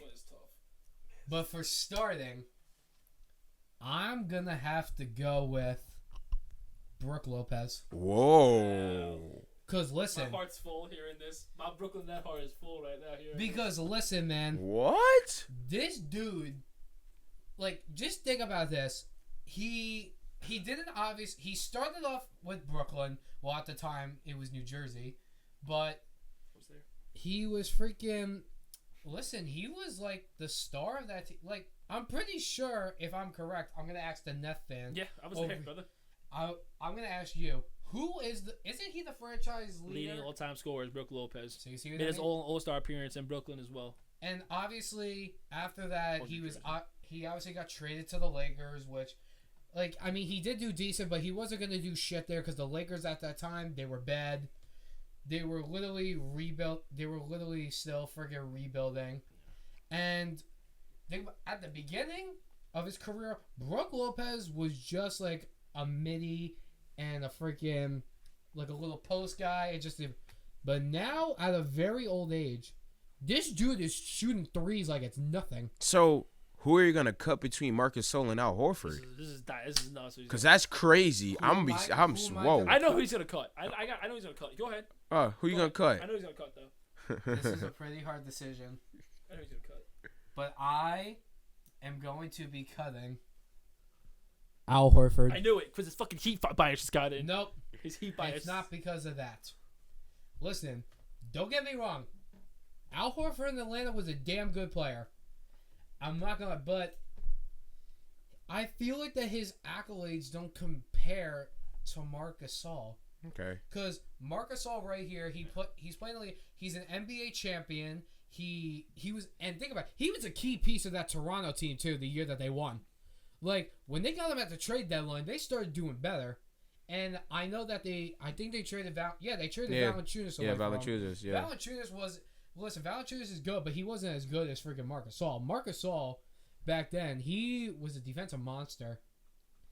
Like, he was just like his, well, not entirely like his brother, but friggin', like, you know, he was very good, but, and look, he's a 3-time All-Star. I mean, you know, he's won one Defensive Player of the Year. And listen, Al Horford, all these guys rang 5 All-Stars and then 1 All-NBA. So how about you, Eddie, Mr. Brooklyn Nets fan? I already know. No, you don't know. You don't know what I'm going to do. I have had it set in here. All right, what you got? I'm starting Marc Gasol. Smart man. I'm starting Marc Gasol. Let me tell you let me see. when I was growing up, and I used to watch these Grizzlies games, that Grizzlies team they could match up against anybody, they could score against anybody, they were nuts. Marc Gasol was a guy I looked at, I'm like, this guy's a hell of a good player. I only knew him for his offensive side. I didn't even know him for his defensive side, and that's what he's really known for, clearly, considering he's won a DPOY. He won a DPOY back in 2013? Yeah, back in 2013. Wasn't even an All-Star that year, which is nuts. I don't know what the fuck was going on there. Always been in the running for a DPOY. Has a couple of All-Stars like we mentioned. And a guy who's aging goes to Toronto, like we just mentioned, and played one of the most vital roles throughout the rest of the season there in Toronto to help win that ring. The guy was, at the age of 35, still a defensive menace. You couldn't go in the paint whatsoever. Had the skill set to go out into perimeter if need be. Another guy, you couldn't. I'm sorry, he had such a value to him, dude. I'm starting him, and it pains me to do that because Brook's my guy. Brook is my guy, and going into my bench, I'm crushed. But Al Horford, I'm benching Al Horford, which ultimately means I'm gonna cut Brook Lopez. Whoa. I have to listen. I gotta be fair. I have to be fair. Brooklyn Net fan? I have to be fair, dude. That's your guy. Look, I understand that's my guy, but if you're gonna sit and ask me if I'm gonna start bench cut MJ, Kobe, and Joe Johnson, we know I'm not saying Marc Gasol and Horford are those two, but I think there's a gap between Brook and these two guys, especially throughout their careers. Al Horford's a guy who still has a pivotal role in Boston, still producing at a good level as well. Could stretch the floor at his age, despite his ridiculous shooting form. His accolades match up well with Mark. Brook Lopez, on the other hand, a guy who also has a pivotal role. I get that. If you look over his career, though, he's improved his game. He's expanded it at what the NBA is going to. But outside of his one All-Star and his ring, there's nothing else there for him. And Al's got a ring and a bunch of All-Stars. Marc Gasol's got a ring, bunch of All-Stars, and a DPOY. And I just truly think that put these guys in a one-on-one. I think Brook is a guy that would get beat. Yeah, and it pains me to do it, but I'm going to have to cut my guy Brook. And but yeah, I think I don't mind you starting Brook, but the fact that Marc Gasol, that's a start every time. I'm sorry. I know you over there like shit, man. Look what the fuck. Yeah, I'm not gonna lie. That's why I'm like, Chris, you not gonna start Marc Gasol, bro? He was a dog with Z-Bo, bro, back on their Grizzlies. But that's what we wrap up with. Start, bench, cut, and the next game we gonna get into is called who he played for. I cannot wait for this one. Game. I'm about to sweep his ass, bro. I ain't gonna lie, Right. It's been a rough few days, man, playing who he played for with Eddie the 2 nights before and fucking Ryan the night before. Jesus Christ. Yeah, Ryan, if you're watching, you hurt this man's soul, bro. You defeated me. I was defeated. When you come on the pod, Ryan, he's coming for you. I'm gonna need Ryan here. Yeah, I told him, I'm like, yo, we gonna have to line this up, bro, because I ain't gonna lie, he's trying to bring out some haymakers. I'm about to knock y'all at the park, bro, some Mike Tyson, because I don't like losing. I'm not a loser. I would like that. Hurt my soul, man. But Told you, Ryan.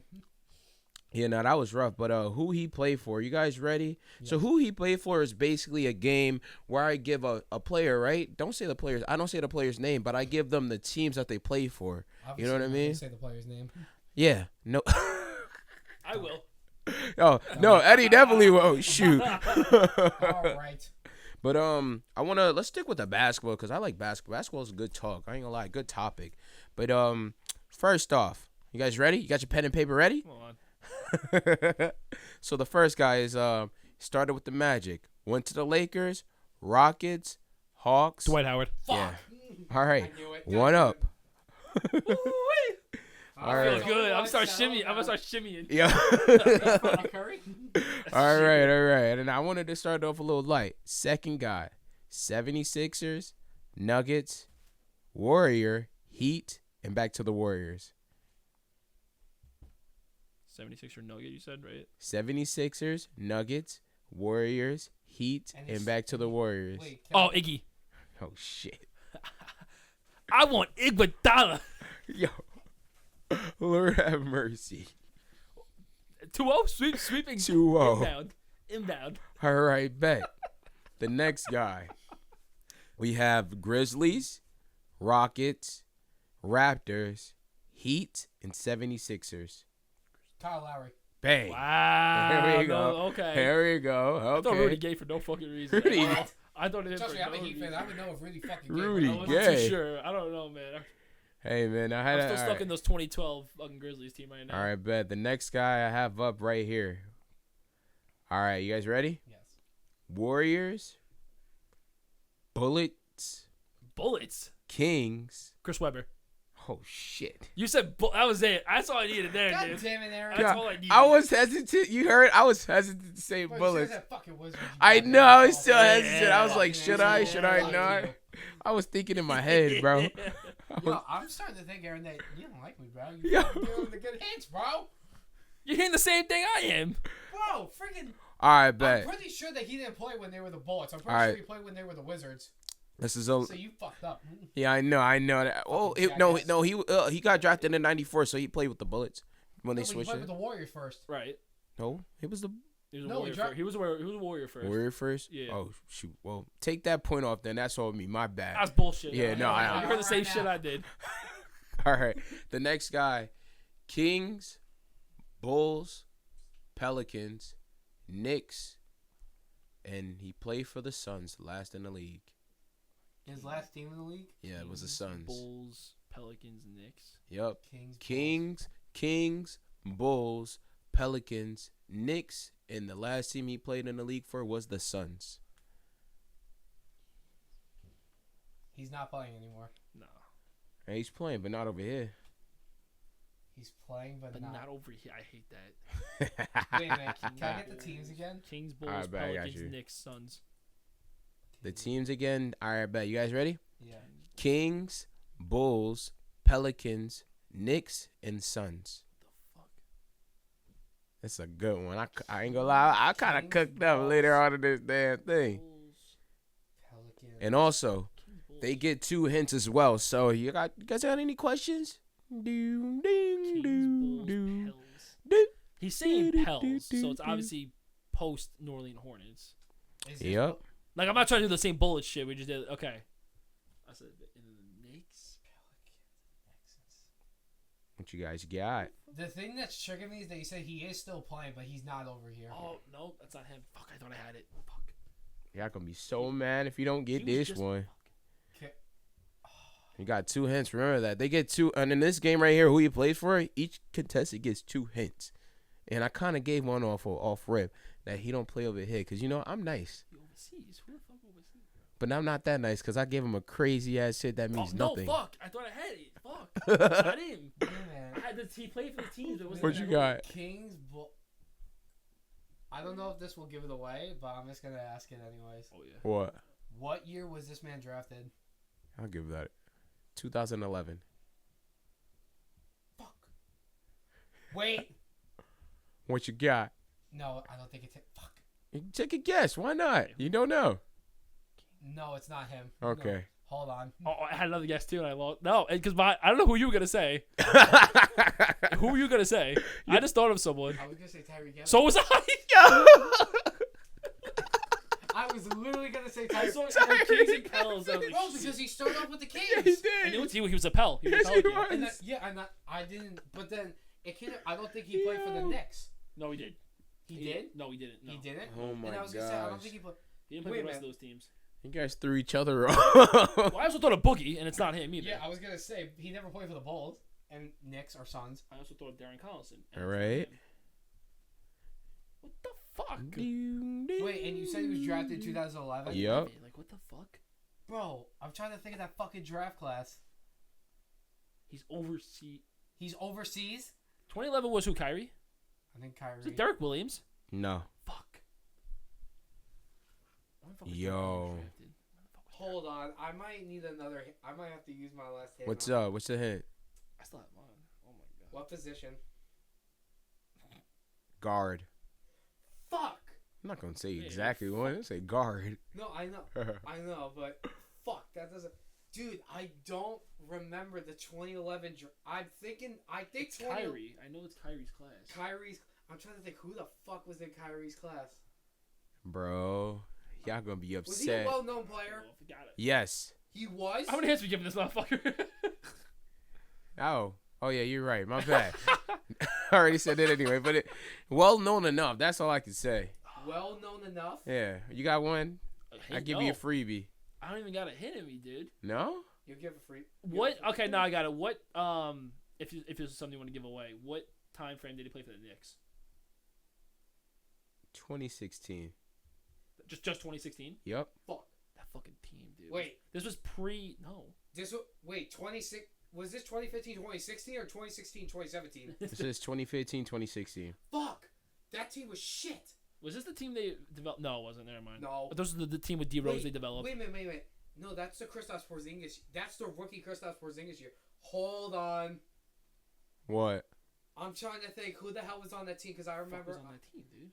I watched some fucking shit. I'm gonna give you guys another 45 It's seconds. not Courtney Lee. No, it's not Courtney Lee because he played for the Hornets. He's too. drafted by the Nets, I'm pretty sure. And he played for the Mavericks too. Yeah. You guys got 30 seconds to figure out a my Wait a minute, so person. he's drafted in 2011. He's a well-known player. He doesn't play here. He's a And guard. He played on the Knicks when Porzingis was a rookie. Yep. When's the last time he played in the league? Last time he played in the league was in year 2019. Fuck. For the Suns? This With is- the Suns, this is- and they he were fucking- still. they were But the bad. thing that kills me is that he still plays, but not here. It's overseas. Fuck. But they were bad. It's not, it's not Alex Len. You guys have time is up. What the fuck, dude? Who was it? You I'm ready? gonna throw a mic in 3 seconds. It is everybody's favorite college legend hooper, Jimmy Fredette. Oh my God! I told you he's No, well known enough. I forgot Mr. Jimmy Fredette. the fucking. Oh my God! Yeah. I cook. Yo, come here, Chef Curry, man. Y'all cook. I I cook. I don't know I about cook. any other team outside of the Kings. That's what I was No. fucking No, to start. Bro, because I forgot he had his little. Now that I remember, he did play for the Suns for like a couple of games. All right. If you told me, if I should have asked what pick he was in that draft, because I knew he was pick 10. Yeah. If you said Yeah. 10, I would have been done. I have his fucking jersey. Dude. Hold I'm on. pissed. I'm so pissed, dude. I got that fucking Brigham Young jersey fucking on All right, bet. The Wait, next man. guy. You guys ready? It's What are you fucking doing? what is I it? wanna It's the score is 3-1, right? 3-1. 3-1. All right, bet. Wait! You took a point away. Fuck you. You heard the same thing I did. Yeah, He kind of. you took a fucking point away. 2.5 to 1. All right, 2.5-1 then. No, come on! All right, 2-1 then. Oh my god. 2-1 then. All right, you guys ready? Oh, he's looking up Jimmy Fredette's stats. Jimmy Fredette, that's crazy. No, I'm not looking. Oh, he was the 10th. He was 10, right? Yeah, he Yeah, was right number before 10, Clay. He yeah. got drafted. Wait a minute. It says he was drafted here by Milwaukee. He played for the He Kings. played That's for the why Kings. I He said never played for Kings. Milwaukee. Yeah. They traded him. Yeah. Oh, they did. Okay, my bad. Shut up now. Next. Yeah, I literally seen the Kings jersey. I'm like, I'm good on this Fuck one. you, fuck you, All right, next guy. He played for the Bucks, Pistons, Magic, Knicks, Wizards, and ended his career as a Buck. Don't look at me. Don't give me another bullshit hint how he played with Giannis. Brandon Jennings. Yeah, he got it. Whoa. 3-1. Boy, well, because I remember why I remember that is because they swapped him and Brandon Knight. So Mhm. Knight started in Detroit, went to Milwaukee, and the other Brandon swapped. Yeah, I remember that. Oh, All right, and the last guy for the NBA talk, we have the Grizzlies, Mavericks, Bucks, and that's his career in the NBA. Grizzlies, Mavs, Bucks. Yep. Who the fuck? Grizzlies, Mavs, Bucks. Yep. He played for. Grizzlies, Mavs, Bucks. What? Grizzlies, I'm watching Mavs, and volleyball. It's Bucks. not gonna help me out. All right. All right. No, you definitely. For this one, Knock it off. you got one hint. What you guys got? Grizzlies, Mavs. And he retired as a Buck. Oh my god, that was the dumbest question you could have asked No, him. I was asking that he was going over his recap. Yeah, he retired in the NBA as a Buck. That Yep. wasn't my fucking. Fuck out of here. Nah, that's not a When did he question. That was retire? obvious. That's mine. He retired in from the NBA in 2000 and no, excuse me. Sorry, where'd it go? Booyah, 2016.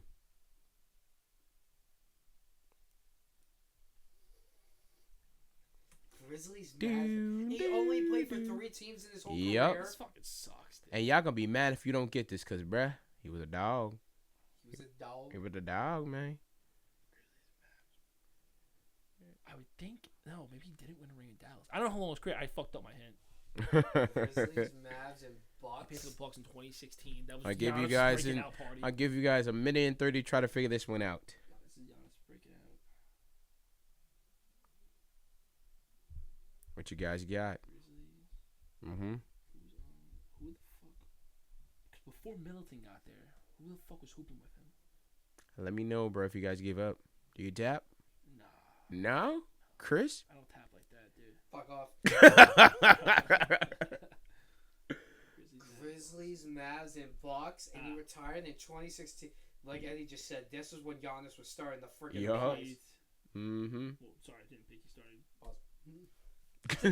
How the fuck's that? Fuck you, dude. But yeah, man.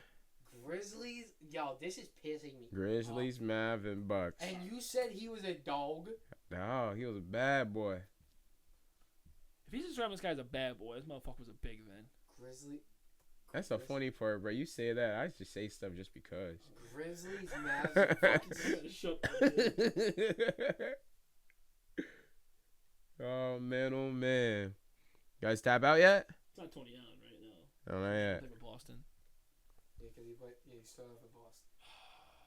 Grizzlies, the Mavs, Bucks. How many times are you gonna say it? A shut up. lot.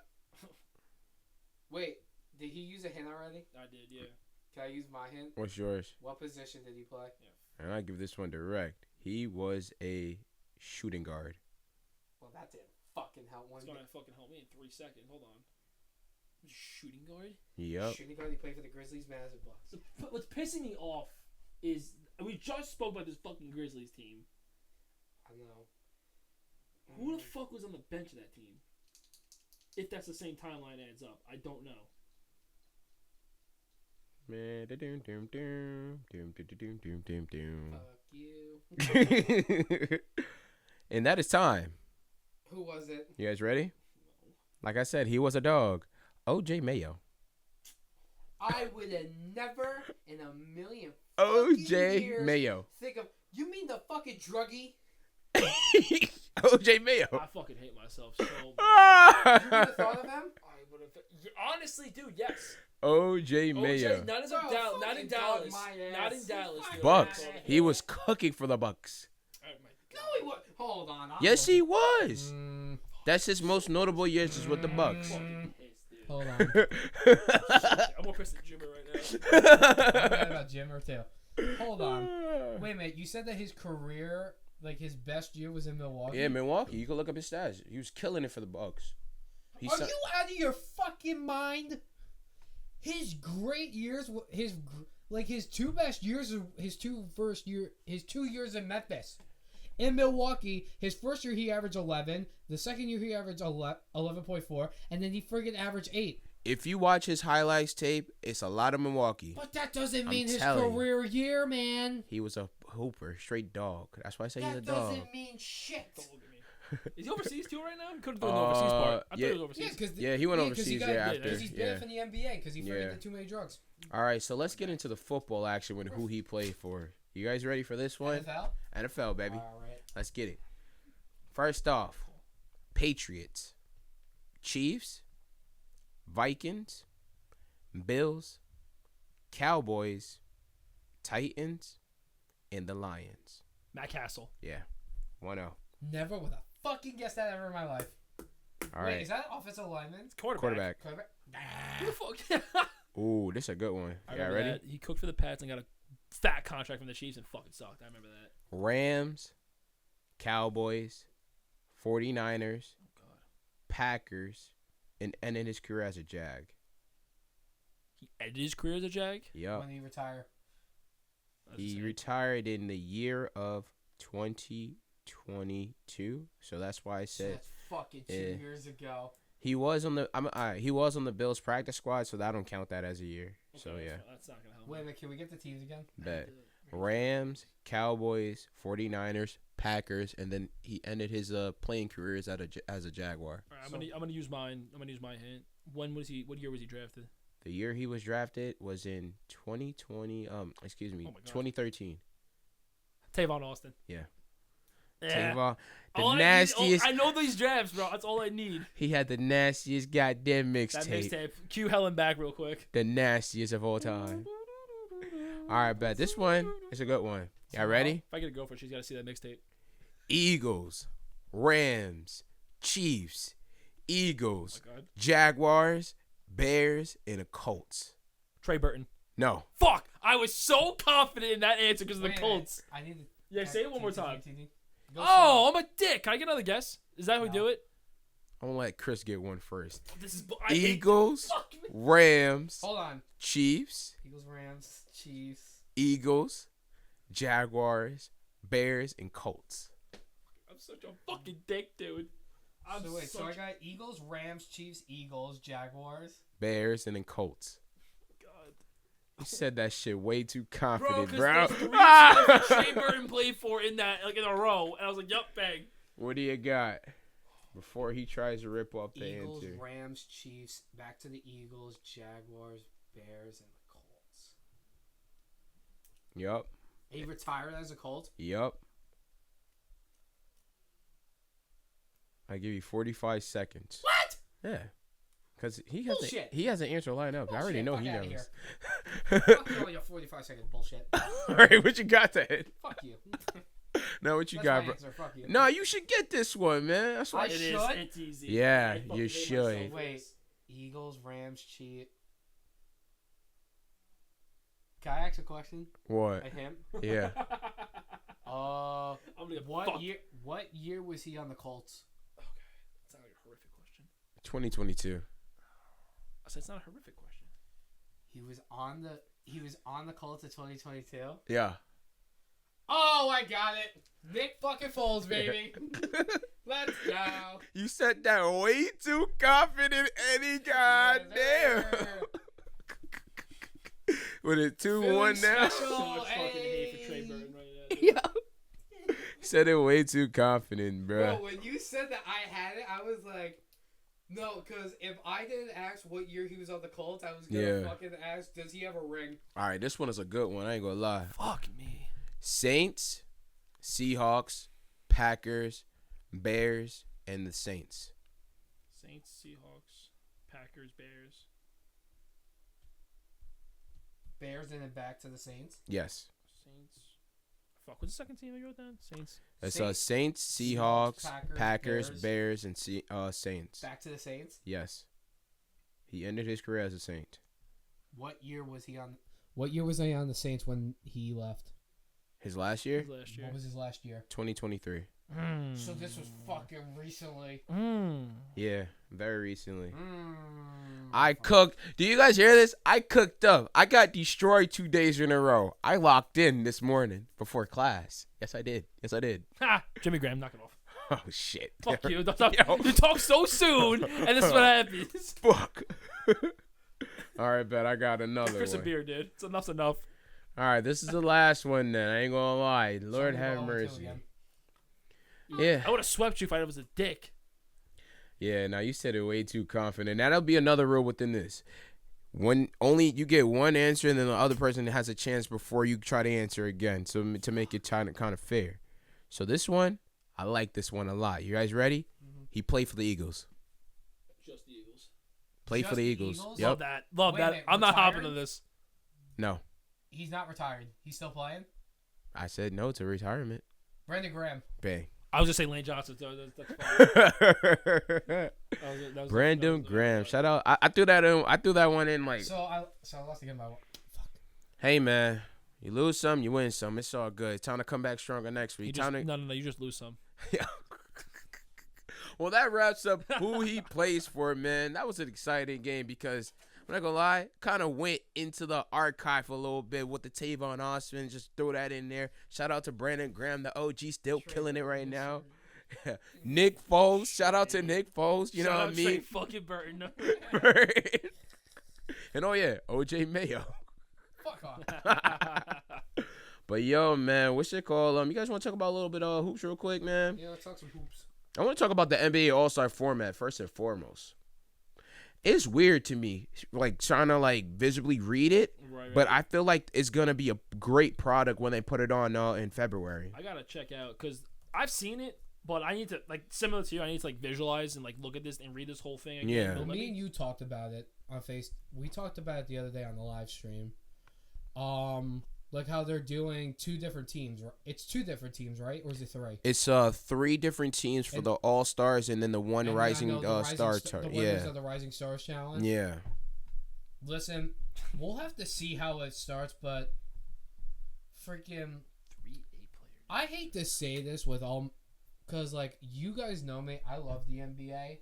Like the NBA is such a great, like basketball is such a great sport to watch. We all love it. But besides to some all-stars out there, like for the ones who do try in the all-star game, the reason why this shit keeps changing is because of the people who don't fucking care. They don't.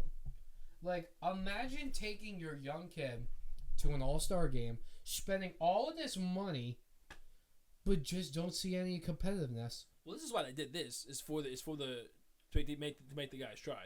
Yeah, because I believe that they should. Because back in the day, bro, they tried. Like, they tried their absolute hard. I remember Kobe used to fucking try his ass off in the freaking All-Star game. To be fair, too, I just see the honorary team general managers being, the TNT crew minus Ernie. Yeah. I feel like Shaq and Charles are going to absolutely rip these guys apart, though. You know what I want to see, though? Charles Barkley drafting KD. Nah, chance, bro. Those two fucking like each other. It's going to be epic. I know he'll do it because he don't care. Yeah. But listen, we got to see how it goes out. But all I know is the reason why this shit keeps changing is to the all-stars out there who don't care. Yeah. They need to start caring more. Like, because all-star is supposed to be a fun time during the season. Like, you're at the halfway point.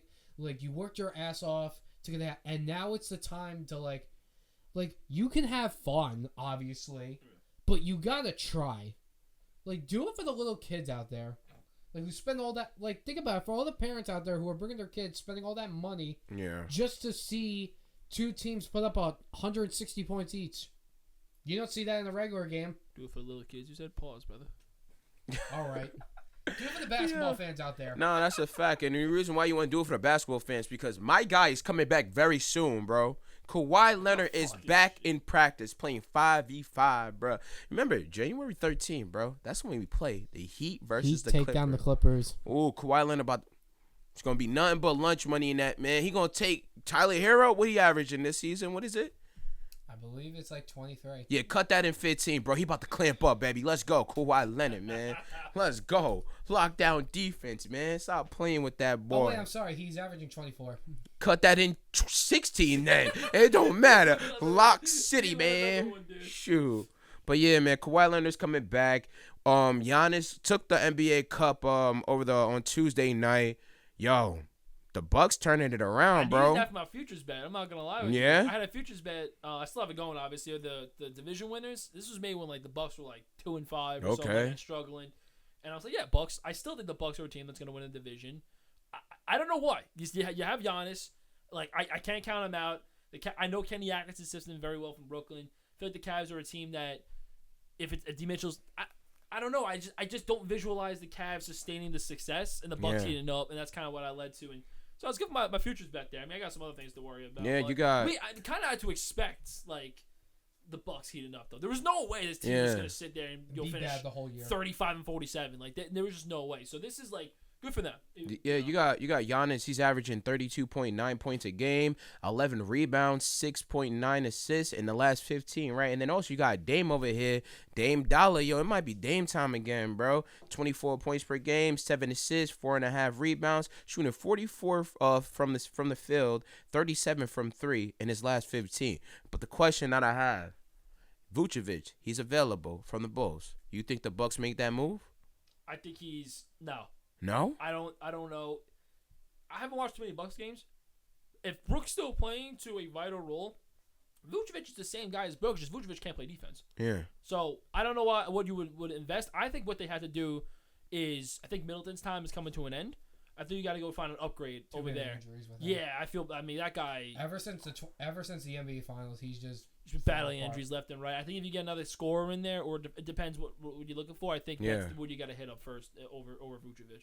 And then also for the Bucks, they got some marquee games coming into next month. They got to verse the Knicks on January 12th, and then they got to go against your Miami Heat on the 23rd. How are you feeling, bro? Listen.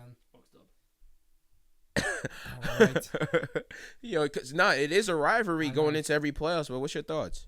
Listen, at the beginning of the year, I was completely shocked at Milwaukee's 2-8 record. I was like, what the fuck is going on? You got Dame, you got Giannis, and you got a bunch of decent guys around you. You should be better. But dude, Aaron, do you know what their record is in their last 15 games? The Bucks. 30-3. 13-3 and last 16 now. 23. Well, yeah. And then, like you said, Giannis and Dame have been killing it, bro. This is what we were looking for when Dame first got there. But Doc Rivers, man, I know he's got them playing good right now, but you all know Doc Rivers. He's somehow, some way gonna find a way to fuck it all up, and they're not gonna they're not gonna win it all. But you know, it's the Doc Rivers way. Like, think about it last year when they fired Adrian Griffin. The Bucks were 15 games over 5. Were very good. Yeah, they were 30-13, I believe. And then Doc Rivers came and they nearly friggin' fell apart. Nah, that's a fact. That's a fact. And also for NBA, they got some marquee matchups. Like tonight's game, you got Cat coming back home to Minnesota against Ant-Man and Julius Randle. And then you got Dennis Schroeder making his debut tonight with the Warriors. So that's going to be exciting. I can't wait. I'm going to say this about the Cat game tonight. I think Cat rolls into Minnesota and drops 40. 40? I was, before we started, I said a 50 bomb. Listen, all I know is Karl-Anthony Towns is going to make the Timberwolves rue that they fucking traded him. So what am I betting him for? So what are you saying I'm betting him for? I would probably say, I don't know. I go big or go home. So if I got to put 50 down, I'll do it. On 50. Like, Wow. I might say between 40 and 50. Yeah. All I know is he's going to go. Because listen, Rudy Gobert ain't going to be able to guard. Bro, he going to pull him out to that three-pointer. Boop, boop, boop, pop. Boop, boop, boop, pop. I just don't understand why the hell you would trade the guy who had been there for 9 years, and he was a part of this process, going from when they stunk to freaking getting with Anthony Edwards and then freaking making the playoffs. Think about it. Last year, the Timberwolves, they played a good doubt. They knocked out the defending champions last year. Granted, they almost freaking... That game series was tough. It took them 7 games, but the reason why they won is because the Nuggets got tired, and they also choked horribly in that game. What? They were winning by like 20. Yeah. Going into halftime, and then Ant-Man cooked, Towns cooked, Rudy Gobert cooked. And then also we have tomorrow night, you got the Cavs versus the Bucks. But for NFL, it's week 16. Bro, let's run these off real quick. We got a doubleheader on Saturday. You have the Texans versus the Chiefs. Who do you guys got? Real quick. I'm going to take the Chiefs. Chiefs, okay. I am going to take the Chiefs. I'm curious to see the game plan they launch up with Mahomes' ankle and Hollywood's return. I just don't know if this Houston team... I don't want to be this guy and be like, oh, it's the Chiefs. Like, you know, like, I don't know if the Houston team is prepared to go into Kansas City in the atmosphere. I don't know what the weather's going to be like either. And CJ Stroud performing, because that Houston offense is sluggish right now. You know, some injuries going on, but I don't know. It's going to come down to the Houston's defense to put a stop and put up a game plan. But again, like we see in the league, I think the Chiefs get one out here in some ridiculous fashion. And then for you, Chris, the second game from the doubleheader on Saturday, you got the Ravens versus Steelers, and this is at Baltimore. This is a rematch from earlier in the season. Listen, that game is going to be very interesting, and it's going to be a fight, because I know, because we saw it before, the Steelers need this game to get the division, and the Ravens also need this game badly to clinch a playoff berth. And they also think about it. They either just need the win, or I have it right here. They need the win, or Indianapolis and Miami needs to lose. But I'm pretty sure they'd rather the win. That's a fact. Because think about it. You let Pittsburgh win, they take the division. But meanwhile, going into the year, they were the favorites to take the division. I did not think the Pittsburgh Steelers were not going to be the... In my opinion, I had Ravens were going to win the division. The Bengals were going to be number 2. The Steelers were going to be 3rd.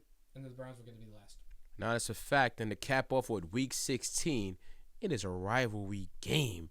You know why? You got my Rams against Chris Jets. You see what we rocking. We rocking the defensive guys. You feel me? Aaron Donald, young Quinn Williams. But you already know. I already ripped one hit the shirts on the stream, bro, the live stream. Right into shreds like Hulk. I ain't gonna lie. It had to go, man. Because you know what it is. When you pull up to... It's our way. I know we coming to New York, but we gonna step in there. We gonna curb stomp them out real quick on that New York style. Because even though they from L.A., we gonna do it New York style. You feel me? Let's go. What's the word? I have a question. We got to bet on this or what? Oh, my fucking God. I knew you were going to do this. $20? A quick dub? A quick dub? I'm out of this. We have a third person for a party to witness this. $20. A $20 bet, a dub. How are you feeling? Remember, you got Aaron Rodgers. I got Matthew Stafford. Don't gaslight him. Don't gaslight him. I ain't gaslighting. Well, I mean, yeah. You could gaslight me because I remember I made a bet with a certain somebody here, and I remember he ripped me a new one by saying Miami was gonna win against the Packers, and he was so confident he bet 50 when he got their ass whooped. Yo, listen, this is a different type of timing because you know why? Big bets here. I'm gonna tell you why. I got a real quarterback at the helm. If you feel me, Oh I ain't got God. Tua. I got Matthew motherfucking Stafford. Don't play with that boy. He get up from injuries. Unlike Aaron Rodgers over there. $20. Let's go. That's what I'm talking about. Listen, if I'm the Rams defense right now, I know that the Jets offense hasn't looked good like the entire of the year, but listen, their game against Jacksonville, even though Jacksonville's horrible, their offense looked better. Aaron, and check this out. Rodgers in his last 7 games, he's thrown 13 touchdowns to 1 interception. That's pretty damn good. It's sad to say, though, in those 7 games, the Jets are 2-5. But listen, he's having a great year, and Devontae Adams, man, woo-wee! Fucking 9 receptions, 198, and 2 tutties. Kobe, what's his name? Kobe Durant. Trying to lock down something. Listen, there's only Lockdown one City. good Durant in this world, and his name is Kevin fucking Durant. Well, it's about to be Durant. Kobe motherfucking Durant this time, bro. Yep. This Sunday. I can't wait. Yep. But yo, Eddie, quick rundown the cause we just seen that there's the Hall of Fame. The nominees came out. Can you run that down real quick, man? The first timers real quick. Hell yeah, come on now. Notable first-time nominees for the 2025 class of the NBA Hall of Famer. Start off with Melo. I love him. I love him, dude. I was watching some triple threat highlights of his. I wish That shit was pretty to watch. He is the one player in NBA history that I really wish I saw him get a ring. He really did deserve a ring. The next one we got, I know you got a little bit to say here. Mickey Arison, Miami Heat owner Hell right yeah. here. So excuse me. What is he outside? To be fair, I'm taking a blind eye I'm speaking of here. Owners obviously get a nod. How long's he been the owner for? Quite a while. Because he's been there. Obviously, when Braun was there, he was there with probably Shaq and Wade. So all right, Yeah, that makes a fair amount of sense. I just didn't know when he came in. Next off, we got Sue Bird, and Hall of Famer. absolute legend. Who go guard Sue Bird? You go guard Sue Bird? Those the TikTok videos are. I don't think they ridiculous. want to hear my thoughts on the WNBA, All but right. let's continue Oh, on. Mute his mic. Settle down. Yeah, settle down. Next up, we got Lisa Bluder. If I pronounce it, I'm so sorry, but that's Caitlin Clark's old coach from Iowa. Hella deserves it. I don't care. That's the next question. Billy Donovan here, What the Florida Gator legend. I don't know what it's based off of. Florida Gator It legend. better be off fucking college. It certainly ain't the goddamn NBA. Listen, I don't even know, man. Next up, we got Coach Mark Few here, followed up by Sylvia Fowles, Hooper in the WNBA too. Marcus Sol, Hall of Fame. start Marcus Sol. Dwight Howard, Hall of Fame. Maya Moore, absolute Hooper at UConn. I remember her when I was like 10 years old. And last but not least, another Nick legend, Stat Mari Stoudemire. And you're shaking your head no. I'm sorry. I wish this wouldn't be so strong, because if it wasn't so strong, Stoudemire would sneak in Listen, as a Hall of if Amari Famer. Stoudemire didn't have injury problems, Yeah. I would say yes, but he did. He had a lot of injury.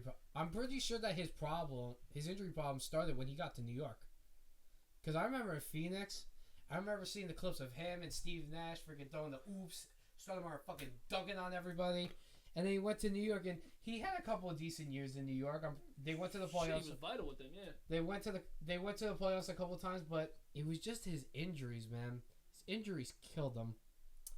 But besides everyone on here, I would say they're Hall of Famer. But sorry to the Knicks fans out there, Amari Stoudemire, in my opinion, he's not a Hall of Famer. That's a fact. And to close this second episode, man, it was a wonderful time. This is Primetime Sports. I'm Aaron. I'm Chris. And I'm Eddie. Make sure you guys check us out on YouTube at World of Sports Network. And also check us out on Instagram and TikTok at Primetime Sports Ace. Again, Primetime Sports Ace, because all we doing is dropping nothing but hot shit. Content going crazy. We got a video that's about to hit probably 9K over the next hour or two. Bro, we're on another level. Man, how you feeling on the show, though, Eddie, real quick? What's your words, man? I'm always feeling great on this show. It's always a pleasure to be on this show, hearing this boy rant, hearing you argue about all this shit, man. This is an honor. It's a pleasure. And to everybody out there, whatever you celebrate, every holiday, happy holidays to y'all. We'll catch y'all next week. All right, Chris, what's your closing remarks real quick, man? Listen, man, I'm so glad to be doing with this show with you guys again. I really love it, and I really appreciate everyone's love out there watching our TikToks and our Instagram. But if y'all could just do us a favor, please click the link in our bio and please subscribe to the YouTube channel. That's a fact. Subscribe to World of Sports Network. Make sure you tap into the Instagram and TikTok at Primetime Sports Ace. Post content daily. Yes, indeed. Yes, indeed. Peace. Peace.